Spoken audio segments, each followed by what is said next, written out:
August তারা শেখ মুজিবুর রহমানের মৃত্যুবার্ষিকী পালন করত, সেই ক্ষেত্রে তারা জনগণকে খাওয়ানোর একটা ব্যবস্থা করতো। আমার মনে হয় এইটা ইসলামেও নিষেধ আছে, ওই ভুরি ভোজন না করে অন্তত এতিমদেরকে নিয়ে এখানে কোরআন শরীফ পড়ানো, তাদেরকে দিয়ে নামাজ পড়ানো, এইগুলো করলে বরঞ্চ শেখ মুজিবুর রহমান ভালো, তার দোয়াটা ভালো পাইতো।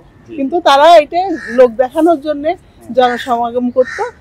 জনসমাগম করলে তো এমনি এমনি আসবে না, কিছু খাবার পাইলে আসবে, কিছু টাকা পাইলে আসবে, সেইটাই তারা এখানে করতো, সমাগম করতো। এখন গত জুলাই মাসে যে তারা তাদের নেত্রী মানে পালাইছে, পালানোর পরে তো আর সেই সুযোগটা নেই, তাই না? এখন তো আর এখানে ওই আপনার ভুরি ভোজন করলে তো আর কেউ আসবে, আসলে তো কেউ মেনে নেবে এরকমও তো না, তাই না? সাধারণ মানুষ কি মেনে নেবে? যারা ভুরি ভোজন করার জন্য এখানে আসলে মেনে নেবে? আমরা কি মেনে নিব? আমরা 17 বছর নির্যাতনের শিকার, আমরা কেন মেনে নিব সেটা?